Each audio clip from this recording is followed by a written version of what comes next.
My dear students, कैसे हैं आप लोग। बहुत ही इंपॉर्टेंट चीज़ एक हम पढ़ने जा रहे हैं इलेक्ट्रोस्टैट में। Electric field due to a uniformly charge infinite plane sheet. ठीक है, गॉस थ्योरम का ये एक एप्लीकेशन है, तमाम एप्लीकेशनों में एक ये भी एप्लीकेशन है।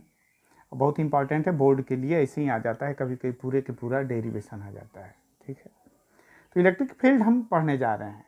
मैंने पहले भी बताया था कि इलेक्ट्रिक फील्ड का मतलब इलेक्ट्रिक फील्ड इंटेंसिटी हम पढ़ेंगे। Due to a uniformly charge infinite plane sheet, एक इनफाइनाइट प्लेन शीट है, ध्यान दीजिए, इनफाइनाइट प्लेन शीट है। इसकी वजह से हमको क्या पढ़ना, इलेक्ट्रिक फील्ड। और जब भी गॉसियन थ्योरम की बात आती है तो बगैर गॉसियन सरफेस बनाए काम चलता नहीं है। ठीक है, अब ध्यान दीजिए, एक जो शब्द है इसका डिसेक्शन कीजिए। क्यों इनफाइनाइट प्लेन शीट कहा गया है? इनफाइनाइट नहीं रहता तो क्या गलत हो जाता? अगर ये रहता कि only due to plane sheet तो क्या गलत हो जाता? गलत नहीं होता। और ये इनफाइनाइट लिख दिया जाए तो भी न सही होगा, इससे न कोई फर्क पड़ेगा। अब इनफाइनाइट क्यों लिखा गया, समझिए इसको। आइंस्टीन साहब की एक बार फिर से याद आती है, उन्होंने क्या कहा था कि किसी भी इंसान को, किसी भी चीज़ को, किसी भी मैटर को अलग अलग फ्रेम ऑफ रेफरेंस से अगर आप देखिए तो आपको अलग अलग वो डिफरेंट दिखाई पड़ेगा। एक ही चीज़ जो किसी के लिए बहुत बड़ा है, किसी के लिए, इसीलिए तो मुझे बहुत अच्छा लगता है ये गॉड ऑफ स्मॉल थिंग्स, बहुत ही महान किताब है, ग्रेट, कि छोटी सोचों वाले भगवान। तो कोई चीज़ किसी को बहुत अच्छी लगती है तो कोई चीज़ किसी को एकदम नहीं अच्छी लगती है। तो अलग अलग चीज़ से अलग अलग। मुझे शेर याद आता है, इसरार भाई का क्या था कि अपनी मुफलिसी से परेशान होके हम बाजार को निकले। अपनी मुफलिसी मीन्स गरीबी, अपनी मुफलिसी से परेशान होकर हम बाजार को निकले तो देखा बाजार में वही चीज़ें भरी है जिसे लुटा के हम मुफलिस हुए थे। तो देखा बाजार में वही चीज़ें भरी है जिसे लुटा के हम मुफलिस हुए थे। तो चीज़ वही है। अब देखिए, जैसे कोई दीवार है तो दीवार को हम देखें तो हमारे लिए दीवार क्या है, बहुत बड़ी नहीं है। अगर चलने वाले, अगर कूदने वाले हैं तो कूद भी जाएंगे, उस पार चले जाएंगे। लेकिन चींटी के लिए वो दीवार बहुत बड़ी है। सोचिए, हम लोग कभी जाते हैं किला देखने तो हम लोग क्या है, जैसे इलाहाबाद में जाइए, अकबर का किला देखने जाइए, एक राउंड ले लेंगे, आपको 10 मिनट लगेगा, खत्म हो जाएगा किला। लेकिन एक चींटी के लिए कितनी बड़ी चीज़ है वो। अगर कछुआ अगर है, वो चल रहा है धीरे धीरे धीरे, उसको पूरा एक चक्कर मारना है तो उसके लिए वही बहुत बड़ी चीज़ है। ठीक, तो यहाँ एक दीवार है मेरे पास, अगर आंख चिपका करके देखिए उस दीवार से तो दीवार बहुत बड़ी लगेगी, और जितने ही दूर होते जाइएगा लगेगा कि बाहों में आ जाएगी दीवार हमारी। वही चांद है, चांद पे उतर जाइए, चांद बहुत बड़ा है, यहाँ से हम देखते हैं तो चांद लगता है छोटा सा गोला है, हमारे फुटबॉल से भी कभी छोटा लगता है। तो यहाँ इनफाइनाइट सिर्फ कन्वेंशनल है। ठीक है, अब देखिए, हमको क्या फाइंड आउट करना है, इलेक्ट्रिक फील्ड को फाइंड आउट करना है। हम जानते हैं कि गॉस ने जो बताया वो सिर्फ फाई की बात की थी, है ना, फाई की बात की थी। और फाई को हम इंटीग्रेशन ऑफ डी फाई भी बोलते रहे हैं, और डी फाई को हम ई डॉट डी एस भी बोलते रहे हैं। और ये तीनों चीज़ें एक ही है, और ये किसके बराबर हो जाती है, क्यू अपान एप्सिलॉन नॉट की, इससे ज़्यादा इसका कोई मतलब नहीं है। अब इन दोनों चीज़ों को ले लिया जाए तो पहले लेफ्ट को लेंगे फिर राइट को लेंगे। ठीक, अब ये बताइए कि यहाँ ई और डी एस के बीच के एंगल का झगड़ा होता है। मेरे पास यहाँ पर 3 है तो 2 ही, लेकिन अलग अलग 3 क्वांटिटी में मेरे पास कर्व है। ये बताइए, यहाँ एक जो मैंने ले लिया, दिस इज कार्ड, चूंकि मैं डी एस लिखता लेकिन एरिया ऑफ क्रॉस सेक्शन की वजह से इसको मैं डी ए लिख दे रहा हूँ। ठीक है ना, ऐसे इधर हो गया। सिमेट्री की वजह से इधर एक मैंने डी ए ले लिया, और एक यहाँ पे ले लिया, किसके लिए, कर्व्ड के लिए ले लिया। ध्यान दीजिए, मैं बहुत ज़्यादा नहीं लिखूंगा, बहुत शार्ट में लिखूंगा, आप भी बोर्ड में शार्ट में लिखिए, फिगर बन गया। अब ये बताइए, मैं पढ़ना चाहता हूँ integration of E D S. ठीक है ना, integration of E D S. तो यहाँ वही चीज़, integration of E D S means integration of E D A, बात एक ही है। अब देखिए, यहाँ पे जो लाइनें निकलेंगी, मैंने एक सिलिंड्रिकल गॉसियन सरफेस ले लिया, यहाँ से लाइनें निकलेंगी तो इधर को जाएंगी, यहाँ से लाइनें निकलेंगी तो इधर को जाएंगी।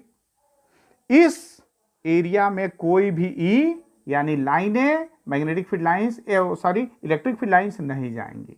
तो इस केस के लिए ई और डी के बीच का जो झगड़ा है कितना एंगल हो गया, ई D A cos 90, this will gives us 0।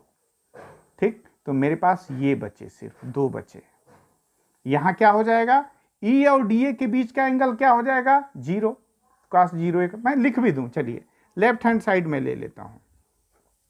Integration of E D ए, एकदम समझिए कॉन्सेप्ट को, किताबों में बहुत डायरेक्ट लिख दिए हैं लोग इसको। ई डी ए 3 मेरे पास है, चलिए यहां पे 1 लिख दूं, ये 2 लिख दूं, ये 3 लिख दूं, यहां भी मैं 1 लिख दूं, 2 लिख दूं, ये 3 के केस में लेफ्ट हैंड साइड में लेके चल रहा हूं। ये राइट को तो लिख देना है, बस राइट को सिर्फ लिख देना है।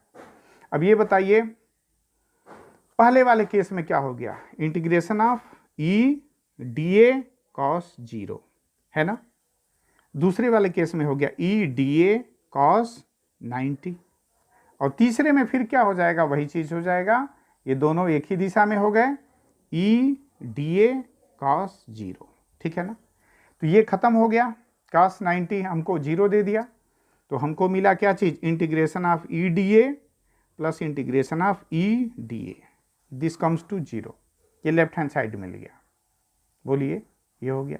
राइट हैंड साइड में हमको सिर्फ क्या लिखा, तो यहां से क्या मिला, ये सब लेफ्ट हैंड साइड है, इक्वल टू लिखते जाइए। यहाँ पे हो गया ई इंटू ए प्लस ई इंटू ए, एकदम सिंपल।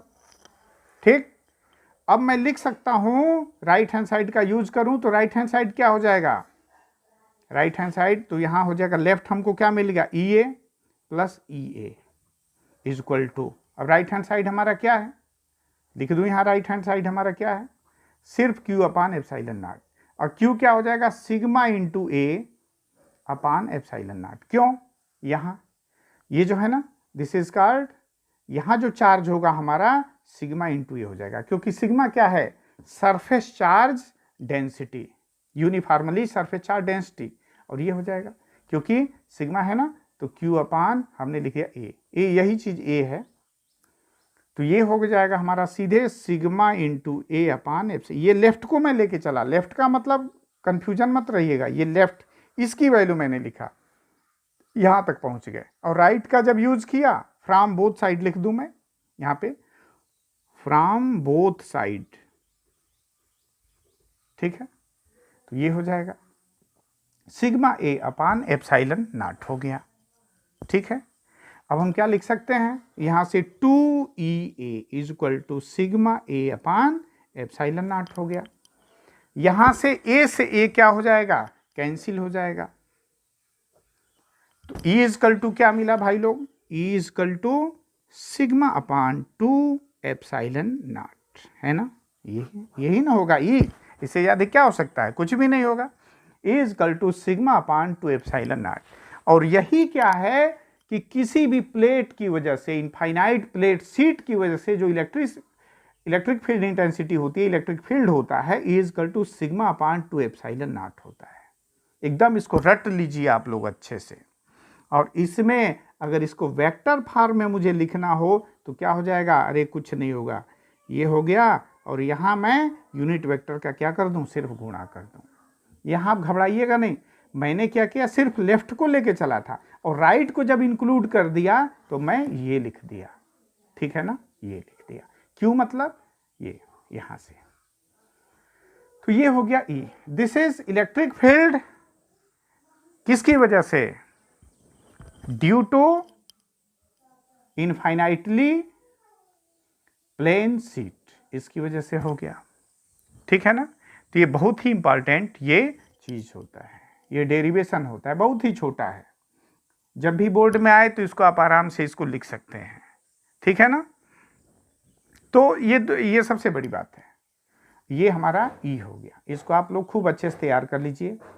इसमें मैंने 3 बनाया, एक ये, एक जगह 90 हो गया, 2 जगह 0 हो गया, इस तरह से हमको ये पूरा मिल गया। मैं इस वीडियो को यहीं पे बंद करता हूं, क्योंकि बहुत बड़ी चीज़ नहीं है, बहुत छोटी चीज़ है, इसको आप पॉज करके नोट भी कर सकते हैं, जब भी बोर्ड में आए बस इतना ही लिखिए, इससे ज़्यादा लिखने की ज़रूरत नहीं है। Thank you.